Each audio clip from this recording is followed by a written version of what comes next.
Hi friends, நான் உங்க anime freak வந்துட்டேன். நாம இப்போ சோலோ மேக்ஸ் 11 நியூபி எபிசோட் 43 பார்க்கலாம். நீங்க இதுக்கு முன்னாடி உள்ள எபிசோட்ல பார்க்கலனா நான் டிஸ்கிரிப்ஷன்ல லிங்க் கொடுக்குறேன். மறக்காம போய் பாத்துருங்க.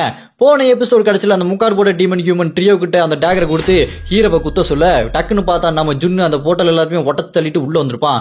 அதோட போன எபிசோட் முடிஞ்சிருக்கும். வாங்க நம்ம இந்த எபிசோட்ல என்ன நடக்குதுன்னு பார்க்கலாம். இந்த எபிசோடு ஸ்டார்டிங்ல நம்ம ஜுன்னு உள்ள வந்ததுக்கு அப்புறம் அந்த நரகத்தோட வாசல் இருக்கிற அந்த உல்ஃபை சும்மா சரசர வெட்டி வீசி கொள்வான் பாருங்க. அது செத்த உடனே திரும்ப உயிரோட வந்துரும். அதை பார்த்துட்டு ஜுன்னு என்னடா இது திரும்ப வந்துருச்சு சொல்லிட்டு நம்ம ஹீரோட்ட கேட்க நம்ம ஹீரோ சொல்லுவான், இது நரகத்தோட வாசல் இருக்குது, இதெல்லாம் சாவடிக்க முடியாது, இதை நீ ஒரு 10 நிமிஷம் பாத்துக்கோ, நான் அந்த டீமன் ஹியூமன்ஸ் கூட போய் சண்டை போடுறேன் அப்படின்னு சொல்ல அதை கேட்டு ஜுன்னு சரி நான் பாத்துக்கிறேன்னு சொல்லிட்டு போய் அந்த உல்ஃப் கூட சண்டை போட்டுட்டு இருக்க. இந்த பக்கம் நம்ம ஹீரோ அந்த முக்காடு போட்ட டீமன் ஹியூமன் அட்டாக் பண்றதுக்காக வேகமா ஓடிட்டு பாருங்க. அங்க அவன் அட்டாக் பண்ணான்னு போனா அதே நேரம் இங்க நடக்கிற எல்லாத்தையுமே அந்த டீமன் கிங் ஏதோ கிரிக்கெட் மேட்ச் பாக்குற மாதிரி டிவில பாத்துட்டு இருப்பான் பாருங்க. அப்போ பார்த்து அந்த ஜுன்னு பயங்கரமா அந்த உல்ஃப் கூட சண்டை போட்டுட்டு இருக்கும்போது நம்ம ஹீரோ என்ன பண்ணுவான், டக்குன்னு ஒரு மந்திர எழுத்து போட்டு அந்த உல்ஃபை அப்படி கட்டி போட்டுருவான். அது 10 நிமிஷத்துக்கு அது எந்திக்கவே முடியாது. அதை பார்த்துட்டு அந்த டீமன் ஹியூமன் மறந்து போயிருவான். டே என்னடா பண்ணி வச்சிருக்க அப்படின்னு சொல்லிட்டு பாத்துட்டு இருக்கும்போது நம்ம ஹீரோவும் ஜுன்னு அந்த டீமன் ஹியூமன் அட்டாக் பண்றதுக்காக வெறித்தனமா ஓடுவாங்க பாருங்க. அப்ப அந்த டீமன் ஹியூமன் கெல்ட் பேல பார்த்துட்டு நம்ம ஹீரோ இவனோட பவரை காப்பி பண்ணணும் அப்படின்னா இவனுக்கு ஒரு டீமன் ஹெல்ப் பண்ணுது, அதை நான் தோக்கடிக்கணுமா, என்ன பண்றது அப்படின்னு சொல்லிட்டு 2 பேருமே அந்த முக்காடு போட்ட கிழவனை அடிக்க போக பட்டார்னு பார்த்தா உள்ள இருந்து ஒரு டீமன் வரும் பாருங்க. பார்க்கவே பயங்கரமா இருப்பாங்க. அவன் வந்தோடனே டைமே அப்படி உறைஞ்சு போயிரும். நம்ம ஹீரோ கிட்ட வந்துட்டு அந்த டீமனு அவனோட டைம் மட்டும் ரிலீஸ் பண்ணி விட்டுட்டு, டேய் நீயா, உன்னை பத்தி எனக்கு தெரியும், ஒழுங்கா என்னோட அடிமையாரு, இல்லனா உன்னை நான் இங்கேயே கொண்டுருவேன் அப்படின்னு சொல்ல அதை கேட்டு நம்ம ஹீரோ அதெல்லாம் முடியாதுடா அப்படின்னு சொல்லிட்டு ஒரு பவரை யூஸ் பண்ணுவாரு. என்ன பவர்னு பார்த்து அந்த டீமனை பயந்து போயிருவான். பார்த்தா அங்க அந்த டீமன் கிங்கே வந்துருவான். டீமன் கிங் வந்ததை பார்த்துட்டு அந்த டீமனும், ஐயா நீங்களும் இங்க வரக்கூடாது ஐயா, இந்த இடம் தாங்காத ஐயா, ஒருவேளை அந்த மனுஷன் ஏதாச்சும் மேஜிக் பண்றானா, என் கண்ணுக்கு தான் அந்த மாதிரிலாம் தெரியுதா அப்படின்னு சொல்லிட்டு அந்த டீமன் சொல்ல அதை கேட்டுட்டு அந்த டீமன் கிங்கு டக்குன்னு அந்த டீமனோட வாயில கையை விட்டுட்டு, டேய் நான் உண்மையா இங்கே தான்டா வந்திருக்கேன், இப்ப நான் உனக்கு 2 ஆப்ஷன் தரேன். ஃபர்ஸ்ட் ஆப்ஷனு, நான் கரண்ட் பில் நிறைய யூஸ் பண்ணிட்டேன், அதனால பில் அதிகமா இருந்திருக்கு, நீ அந்த பில்லை கட்டிரு. அந்த பில்லை நீ கட்ட முடியாது அப்படின்னா என் கையாலேயே உன்னை அடிச்சு கொள்ளுவேன்டா, விடிய அடிச்சு கொள்ளுவேன் அப்படின்னு சொல்லிட்டு அந்த டீமன் கிங் மிரட்ட. இந்த பக்கம் டைம் ஃப்ரீஸ் ஆயிருந்துச்சு பாத்தீங்களா, நம்ம ஜுன்னு அந்த டைம் ஃப்ரீஸ்ல இருந்து வெளியே வந்துருவான். இந்த பக்கம் அந்த டீமன் ஹியூமன் உடம்புல இருந்தா அந்த டீமன் இருந்தது. அதனால அந்த டீமன் ஹியூமன் கல்ட்டு பயிலுக்கு பவர் ஃபுல்லா போயிட்டு கண்ணு தெரியாத மாதிரி முடிச்சிட்டு இருக்கான். ஐயோ என்னாச்சு தெரியலையே அப்படின்னு சொல்லிட்டு நம்ம ஹீரோ ஜுன்னெல்லாம் பார்த்துட்டு அப்படியே அலறி அடிச்சுட்டு ஓடுவான் பாருங்க. அங்க பார்த்தா ட்ரியோவும் நம்ம மெலினாவும் இருப்பாங்க பாத்தீங்களா, அவங்க கிட்ட அவங்கள போய் அட்டாக் பண்ணுங்க அப்படின்னு சொல்லிட்டு அந்த டீமன் ஹியூமன் கல்ட்டு பைய சொல்ல நம்ம ட்ரியோ என்ன பண்ணுவா, அவன் கொடுத்த அந்த டேகரை வச்சு அவன் நெஞ்சில ஸ்டார்ட்னு ஒரு குத்திடுவா. அதை பார்த்துட்டு அந்த டீமன் ஹியூமனு பாகுபலிக்கு ஒரு கட்டப்பா, நீதான் அவன் சட்டப்பா, இது எனக்கு தெரியாம போயிடுச்சு அப்படின்னு சொல்லிட்டு முடிச்சுட்டு இருக்க. நம்ம ட்ரியோவும், நீ டீமனை சம்மன் பண்ணதுக்கே இப்படி ஆயிட்டியே, உன் முன்னாடி நிக்கிறது டீமனுக்கெல்லாம் டீமன்களின் ராஜா, அவங்கிட்ட வச்சிக்காத அப்படின்னு சொல்லிட்டு நம்ம ஹீரோ அப்படி மாசா சொல்லுவா பாருங்க. நம்ம ஹீரோ சும்மா கெத்தாக நின்றுட்டு இருப்பான். அப்படியே கட் பண்ணா இந்த பக்கம் நம்ம அலிசும் அசியாவும் சண்டை போட்டு இருக்கும்போது அசியா நம்ம அலிசை பார்த்துட்டு, நீ எதுக்கு மனுஷங்க கூட இருக்க, அவங்கலாம் பிள்ளைக்கா பசங்க, நம்ம எத்தனை வருஷம் ஆனாலும் சாக மாட்டோம், அவங்க சீக்கிரமா செத்துருவாங்க, ஏன் அப்படி இருக்கு அப்படின்னு சொல்ல அதை கேட்டு நம்ம அலிசும், மனுஷங்கள்லாம் அவ்வளவு வேஸ்ட் கிடையாது, அதுவும் என்னோட ஜின்னு அவர் ரொம்பவே பவர்ஃபுல், அவருக்காக நான் என்ன வேணாலும் பண்ணுவேன் அப்படின்னு சொல்லிட்டு நம்ம அலிஸ் சொல்ல, அப்படியா சரி சொல்லிட்டு 2 பேரும் பவர்ஃபுல்லா அட்டாக் பண்ணுவாங்க பாருங்க. அவன் லைட்னிங் மேஜிக் தண்டர் எல்லாத்தையும் வச்சு அடிச்சிட்டு இருக்க. நம்ம அலிஸ் நெருப்பு பவரை வச்சு சும்மா பயங்கரமா அட்டாக் பண்ணிட்டு இருப்பாங்க. அப்புறமா என்னாச்சு தெரியல, அந்த அசியாவோ சரி நீ எப்படி இருந்தாலும் என்னோட பழைய ஃப்ரெண்டு, நான் உனக்காக விட்டு கொடுத்துடுறேன், டாட்டா பாய் பாய் அப்படின்னு சொல்லிட்டு அவ அட்டாக் பண்றத பட்டாரு நிப்பாட்டிடுவா. அப்படியே இந்த அட்டாக் நம்ம அலிஸ் பண்ற அட்டாக்ல அவ அப்படி மாயமா மறைவா பாருங்க. அங்க அலிஸோட பழைய ஃப்ரெண்டு அசியா அந்த வேம்பயர் பொண்ணு செத்து போக இங்க பார்த்தா அந்த டீமன் ஹியூமன் கிழவனும் செத்து போயிருப்பான்.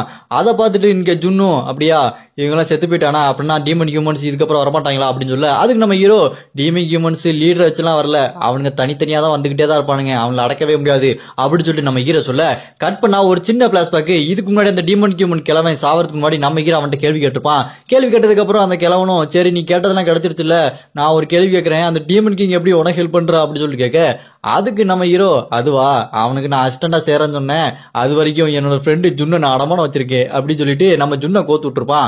அப்படியே கட் பண்ணா இவங்க எல்லாருமே அந்த டவரை விட்டு வெளியே வர அங்க பார்த்தா தீவுல இருந்த அந்த கடல் மான்சர் எல்லாமே மனுஷங்களுக்கு ஹெல்ப் பண்ணிட்டு இருக்கும். அதை பார்த்துட்டு அந்த சேர்மனும், ஏன்டா அந்த மான்சரை கொல்லாம ஏன்டா அப்படி உயிரோடு வச்சிருக்கீங்கன்னு சொல்ல இன்னொருத்த மத்தவங்க எல்லாருமே, ஏங்க அது சாகாம விட்டா நல்லதானங்க, இதுக்கு முன்னாடி அந்த மான்சர்ஸ் தானே நம்மளுக்கு ஹெல்ப் பண்ணிச்சு அப்படின்னு சொல்லி 2 பேர் பேசிட்டு இருக்கும்போது அந்த மான்சர்ஸ் எல்லாருமே அங்க இருக்க மானாக்ரஸ்டர்ஸ் எல்லாத்தையுமே எடுத்து நம்ம ஹீரோக்கு வரி மாதிரி கொடுக்க நம்ம ஹீரோ அதை வருமானமா எடுத்துக்கிட்ட அவங்கள தீவிலேயே வாழ விடுறான். கட் பண்ண இந்த பக்கம் நம்ம ஹீரோவும் அவங்க ஃப்ரெண்ட்ஸ் எல்லாருமே பேஸ்பால் மேட்சை பார்த்து என்ஜாய் பண்ணிட்டு இருக்கும்போது அங்க யூரின்ற பொண்ணு பொண்ணு இருக்கா பாத்தீங்களா, இதுக்கு முன்னாடி இந்த சின்ன சின்ன பொம்மையெல்லாம் பெருசாக்குவாள், அவன் நம்ம ஹீரோ கிட்ட வந்துட்டு அங்க பாரு 2 ட்வின்ஸ் ஒரு மாதிரி இருக்கானுங்க, அவனுக்கு எப்பவும் ஜாலியா தான் இருப்பானுங்க, இப்ப என்னாச்சுன்னு தெரியல, அவனுக்கு உடம்புக்குள்ள ஏதோ பேய் பூந்த மாதிரி ஒரு டெரரா இருக்காங்க அப்படின்னு சொல்லிட்டு நம்ம ஹீரோ கிட்ட சொல்ல, நம்ம ஹீரோவும் சரி நான் அவங்களை பாத்துக்கிறேன்னு சொல்லிட்டு இந்த பக்கம் அந்த லைப்ரரி தாத்தாக்கு ஏதோ பழங்காலத்து மேஜிக் பீஸை கிஃப்டா கொடுத்துருப்பான். அவர் ரொம்ப சந்தோஷப்பட்டு இருக்க. அங்க கட் பண்ணா இந்த பக்கம் நம்ம ஹீரோ அந்த ட்வின்ஸ் 2 பேரும் பார்க்க வந்துருப்பான் பாருங்க. அவங்க அப்படி டெரரா நின்னுட்டு இருக்க. அதை பார்த்து நம்ம ஹீரோ எனக்கு தெரியும் நீங்க அவங்க உடம்புக்குள்ள இருக்கீங்கன்னு எனக்கு தெரியும் அப்படின்னு சொல்லிட்டு நம்ம ஹீரோ சொல்லுவான். யார் இவங்க உடம்புக்குள்ள இருக்காங்கன்னு பார்த்தா அட நம்ம லோக்கியும் தோருங்க, இவங்க 2 பேரும் தான் இவங்க உடம்புக்குள்ள இருக்காங்க. அதை நம்ம ஹீரோ அப்படி கரெக்டா சொன்னோன்னே தோர் அப்படி ஆச்சரியப்பட்டுருவாப்ல. நாங்க எங்களோட பவரை காட்டணும்னே நாங்க யாருன்னு உனக்கு தெரிஞ்சிருச்சா அப்படின்னு சொல்லிட்டு ஆச்சரியப்பட்டு இருக்கும்போது அந்த தோர் இருக்காரு பாத்தீங்களா, நம்ம ஹீரோ பார்த்துட்டு நீ எனக்கு ஒரு ஹெல்ப் பண்ணணுமே அப்படின்னு சொல்ல, அதுக்கிட்ட நம்ம ஹீரோ என்னது கடவுளுக்கே ஹெல்ப் பண்ணணுமா அப்படின்னு சொல்லிட்டு யோசிக்க, அங்க கட் பண்ணா இந்த பக்கம் அந்த 2 ட்வின்ஸ் தெரசா கிட்ட போக, தெரசா அங்க ஹீரோ எங்கடா சொல்லிட்டு கேட்க, அதுக்கு அந்த 2 ட்வின்ஸும் அவன் கடவுளுக்கே ஹெல்ப் பண்ண போயிருக்கான் அப்படி சொன்னோன்னே அதை கேட்டுட்டு தெரசா செம்ம சாக்காருவா, என்னது கடவுளுக்கே ஹெல்ப் பண்ண போயிட்டானா அப்படின்னு சொல்ல, அங்க கட் பண்ணா இந்த பக்கம் அந்த 2 கடவுளையும் எங்க கூட்டு போயிருக்கானா, டைட்டன்ஸ் இருக்க இடத்துல இமீர் இருப்பா பாத்தீங்களா, அங்கதான் கூட்டு போயிருக்கான். அங்க பார்த்தா நம்ம தோருக்கு பாதி கையை காணும், அந்த கையை அப்படியே ஹீல் பண்ணிட்டு இருப்பா நம்ம இமீர். அங்க தோர் சொல்லுவாரு, எங்களோட ஆஸ்கார்டுல ஒலிம்பிஸ் கடவுள்லாம் வந்து அட்டாக் பண்ணதுல எல்லாருமே இறந்து போயிட்டாங்க, நானும் என்னோட பிரதர் லோக்கி மட்டும் தான் மிச்சம் இருந்தோம், அங்க இருந்து எங்களோட கடவுள் ஃப்ரீயா அவங்க தான் உங்களை வந்து பார்க்க சொன்னாங்க, ஜின் நீங்க தான் ஹெல்ப் பண்ணணும். ஆமா அந்த ட்ரைனரின் ஒரு பொருள் இருக்கும், அது எங்க இருக்குன்னு உங்களுக்கு தெரியுமா அப்படின்னு சொல்ல, அதை கேட்டு நம்ம ஹீரோ பாத்தியா பாத்தியா வேலையை கட்டுற பாத்தியா, உனக்கு ஹெல்ப் பண்ணலான்னு வந்தா நீ எனக்கே வேலை வாங்குறியா அப்படின்னு சொல்ல, அதை கேட்டு தோறு இல்லங்க நான் வேலைலாம் வாங்கல அப்படின்னு சொல்லி சமாளிக்க, அப்புறமா நம்ம ஹீரோக்கு ஒரு ரிவார்டு வரும். அந்த ரிவார்டை பார்த்தோம் நம்ம ஹீரோ லோக்கி கிட்ட, உங்ககிட்ட இன்னும் கடவுளோட பவர் இருக்கா இல்ல அரையன் 305 நான் கடவுள் பிரகாஷ்ராஜ் மாதிரி மனுஷனா மாறிட்டீங்களா அப்படின்னு சொல்லி கேட்க, அதுக்கு லோக்கி இன்னும் என்கிட்ட கடவுளோட பவர் இருக்குன்னு சொல்ல, நம்ம ஹீரோ என்ன பண்ணுவான் டக்குன்னு அலிஸ் கிட்ட போய் எனக்கு கொஞ்சம் வேலை இருக்கு நீ இங்கே இருந்திருக்கோ அப்படின்னு சொல்லிட்டு அலிஸ் கிட்ட சொல்லி போக, அலிஸ் அதை கேட்டு சம கடுப்பாயிருவா, நீ மட்டும் தனியா போறியே அப்படின்னு. நம்ம ஹீரோ அப்படியே எங்க லோக்கி கிட்டையும் தோர்கிட்டையும் வந்தா தோருக்கு அப்படி இன்னொரு கை திரும்ப வந்துரும், இமீர் ஹீல் பண்ணிடுவாங்க. நம்ம ஹீரோ அப்புறம் என்ன பண்ணுவான் கையில இருக்க ஒரு சீட்டை கிழிச்சா இங்க நம்ம ஹீரோ தோர் லோக்கி எல்லாம் வேற ஒரு இடத்துக்கு போவாங்க. எங்க போவாங்கன்னு பார்த்தா கடவுள் எல்லாமே இருந்து ஏலம் விடுற இடம், கடவுளுக்கு மட்டும்தான் அங்க இருப்பாங்க, அவங்களுக்கான பொருள் ஏலம் விடுற அந்த இடத்துக்கு போய் நிக்க, அங்க நம்ம தோர் லோக்கியும் நம்ம ஹீரோ கிட்ட நான் உன்னை இந்த இடத்துக்கு கூட்டிட்டு வந்துட்டேன், ஆனா நீங்க கொஞ்சம் ஜாக்கிரதையா இரு, மத்த கடவுள்லாம் உன்னை அட்டாக் பண்ண முடியாது, ஏன்னா இங்க ஒரு ரூல்ஸ் இருக்கு, இங்க யாரும் அடிச்சுக்க கூடாது, இங்க சண்டை போடக்கூடாதுன்னு ஒரு ரூல்ஸ் இருக்கு, இருந்தாலும் நீ எங்க கூட ஜாக்கிரதையாதுன்னு சொல்ல, பார்த்தா அங்க ஹெர்குலஸ் வந்து நிப்பான் பாருங்க, அவன் தாங்க ஒலிம்பஸ் கார்டு. அந்த ஒலிம்பஸ் கார்டுல சேர்ந்தவங்க தான் இந்த தோரோட இடத்த ஆஸ்கார்டை அடிச்சு நொறுக்கிட்டாங்க. இங்க நம்ம தோரும் லோக்கி மட்டும் தானே உயிரோடு இருக்காங்க.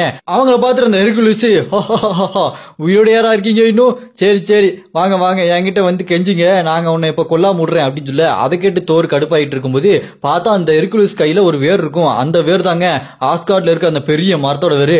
அதை பார்த்து தோர் இன்னும் கொஞ்சம் கடுப்பாயிட்டு இதை ஏன்டா நீ வச்சிருக்க அப்படின்னு சொல்லிட்டு பேசிட்டு இருக்கும்போது நம்ம ஹீரோ பார்த்தா அந்த ஹெர்குலஸ் பாடுறா ஒரு மனுஷன் வந்திருக்கான், சரி நீ எதுக்கு இந்த தோர் லோக்கி கிட்ட இருக்க, பேசாம என்கிட்ட வந்துரு அப்படின்னு சொல்ல, அதை கேட்டு நம்ம ஹீரோ கொட்டாய விட்டுட்டு போடா போர் அடிக்குதுடா அப்படின்னு சொல்ல, அதை பார்த்து ஹெர்குலஸ் கடுப்பாய் நம்ம ஹீரோ பார்த்துட்டு உன்னை மனுஷன் சொல்லிட்டு ஐயா பாவன் பேசணும், நீ ஓவரா பேசுறியா, நீ ஒழுங்கா என் கூட வந்து சேர்ந்துரு, இல்ல உன்னை இப்பவே பூச்சி நசுக்கிற மாதிரி நசிக்கிறவன் சொல்லிட்டு பட்டார்னு ஓங்கி ஒரு பஞ்சு பண்ணுவான் பாருங்க, பயங்கரமா இருக்கும் அந்த பவரு.